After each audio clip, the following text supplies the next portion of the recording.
श्री चंद्रशेखर आजाद।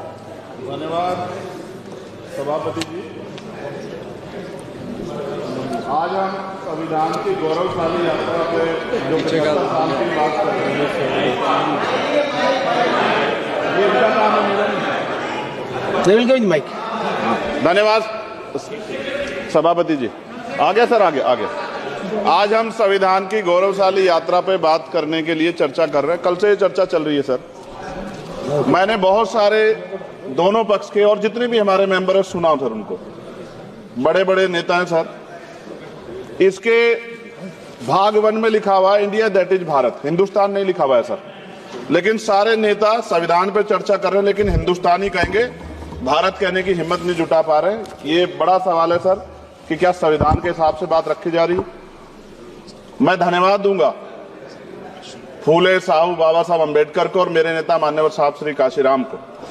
25 नवंबर 1949 को संविधान को सौंपते हुए डॉक्टर बाबा साहब अम्बेडकर ने कहा था कि 26 जनवरी 1950 को हम विरोधाभास भरे जीवन में प्रवेश करने जा रहे हैं। राजनीतिक जीवन में तो हमारे पास समानता होगी, लेकिन सामाजिक और आर्थिक जीवन में असमानता होगी। क्या ये चुनौती आज 73 साल बाद दूर हुई है? भारत ने 26 जनवरी 1950 को संविधान लागू होने के साथ खुद को एक संप्रभु लोकतांत्रिक और गणतांत्रिक राज्य होने का ऐलान किया। लेकिन सर उस समय संविधान की स्थिति ये थी कि जैसे गांव का कोई आदमी, मैं 50 की बात कर रहा हूं, वो 50 साल पहले शहर में आ जाता और बड़े लोगों की महफिल में चला जाता, उस जहां वो खाना खा रहे हो, और वो टेबल पे नैपकिन को खा के जो है ये कहता कि ये तो फीका, क्योंकि वो जानता ही नहीं था, वो समझता नहीं था संविधान को, संविधान है क्या। संविधान उसके लिए महज दस्तावेज था।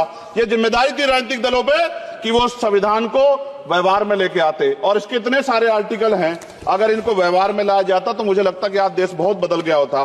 बाबा साहब ने कहा था कि लोकतंत्र भारतीय भूमि का केवल ऊपरी पोशाक है। उनके अनुसार यहाँ की संस्कृति अनिवार्य तौर पर लोकतांत्रिक है। भारत जैसे गरीब और गैर बराबरी वाले देश में संविधान के जरिए छुआछूत खत्म करना, वंचितों के लिए सकारात्मक उपाय करना, सभी वयस्कों के लिए मतदान का अधिकार देना और सबके लिए सम्मान अधिकार तय करना, ये बहुत बड़ी उपलब्धि थी सर। ये संविधान है कि आप वहां बैठे हैं और मैं यहाँ खड़ा होकर अपनी बात रख रहा हूं, और इस देश में आदिवासी महिला के तौर पे जो है राष्ट्रपति बनी है, और प्राइम मिनिस्टर तो नहीं बना, लेकिन शेड्यूल कास्ट के बड़े नेताओं को भी जो है राष्ट्रपति बनने का मौका मिला। इस संविधान की देन। अगर वोट हम पे नहीं होता तो शायद अमीर और जो राजा महाराजा खुद को मानते हैं हमारी गलियों तक नहीं आ पाते, हमारे हाल नहीं जान पाते। आजादी का मतलब सर सिर्फ अधिकार पाना भर नहीं है। इसके लिए हमारे संविधान में सरकार और नागरिकों के अधिकारों के साथ साथ उनके कर्तव्यों का विस्तार से उल्लेख किया गया है। बाबा साहब ने संविधान सभा में दिए गए भाषण में कहा था कि स्वतंत्रता आनंद का विषय है, पर अब हमें अपनी जिम्मेदारियों पर भी ध्यान देना होगा। संविधान ने सुनिश्चित किया कि रानी के पेट से राजा जन्म नहीं लेगा, वोट से नेता तैयार होगा। आर्थिक बराबरी के लिए सरकार क्या कर रही है? गरीब और गरीब हो रहा है और अमीर हो रहा है। सुबह उठते कहीं बम की धमकी मिलती, कहीं दंगे की। ये अमृत काल है सर, यह धमकी काल है। कितना बढ़ रहा है आर्टिकल 15 सर। भारत में आज भी घोड़ी चढ़ने बैठने होती है। प्लीज सर, क्या दलितों को यहाँ भी बोलने सर, अगर सबको 4 मिनट दे दो, मुझे दे दो। ये भेदभाव नहीं चलेगा दलितों के साथ। Time is 4 minute, don't waste. भाई सर, आप क्या करो अगर सबको 4 मिनट दिए तो? आप मना करो, मैं बंद कर देता हूँ उसको। क्या दलितों को सबसे आखिरी में नंबर मिलेगा और बोलने का मौका मिलेगा? क्या मजाक कर रहे हैं सर आप? नो, ये all independent people are having only 4 minutes. You take sir. Independent मैं अपनी पार्टी का मेंबर हूँ सर, और जीत के आया हूँ सर, किसी की दया में नहीं आया। Take 1 minute and finish sir. कल भी बोले तो एक दलीय पार्टी के लोग, आप मौका दो सर। मूछे रखने पर हत्या होती है, महिलाओं पे, छोटे मासूम बच्चों पर रेप हिंसा होती है। एनसीआरबी का डाटा देकर डर लगेगा। यही 1 किलोमीटर में संविधान को जला गया, और महाराष्ट्र के परभनी में अभी भी संविधान को नष्ट किया गया, उसकी कॉपी को। आर्टिकल 25-26 में संविधान में सभी को धार्मिक आजादी। कहाँ है दलितों की, मुसलमानों की, जैनों की, बौद्धों की, ईसाइयों की? छत्तीसगढ़ में सतनामी समाज को संविधान की अपनी धार्मिक आजादी के आधार पर जो है उनको अपमानित करके जेल में बंद कर दिया। संभल, अजमेर, अयोध्या सब इसका उदाहरण है। आज ये सरकार आलोचना डरती है। कितने लोग जेल में बंद है? मिरान हैदर, खालिद सैफी, उमर खालिद खान, सिफा खान, गुलफ्शा फातिमा और आजम खान साहब राजनीतिक विरोध में बंद है।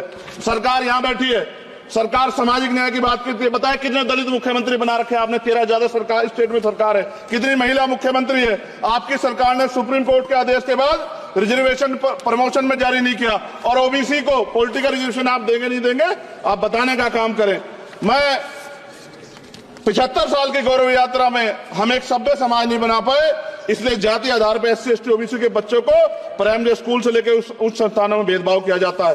सरकार निरंकुश हो गई, कोई बुलडोजर से कार्रवाई करता है। कल मंत्री जी ने कहा हमने राष्ट्रीय पिछड़ा वर्ग आयोग बनाया, 69 शिक्षक भर्ती में उसकी सिफारिशों को नहीं माना। EWS के जरिए आपने संविधान पे आरक्षण के प्रावधान पे हमला किया। 1 मिनट में खत्म कर रहा हूं सर।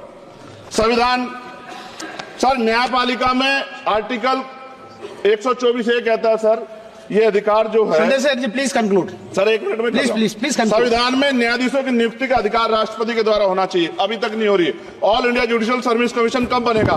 क्या चंद परिवार ही सर जज बन सकते हैं? और आज हम सर, मैं सरकार से सवाल पूछना चाहता हूं सर, सेवाओं में SC ST OBC वर्ग का कितना प्रतिनिधित्व है?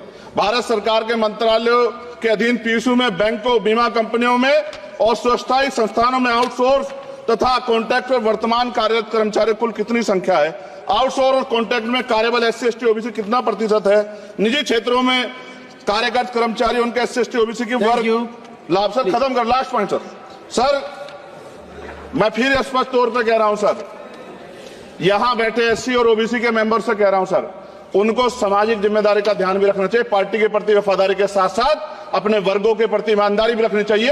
ईमानदारी नहीं होगी तो इन वर्गों का भला नहीं हो सकता, और हमें बहुत सरकारों से उम्मीद नहीं है। बहुत बहुत धन्यवाद सर। Thank you. बहुत बहुत धन्यवाद सर। आज संविधान की ऊपर चर्चा करने के लिए आपने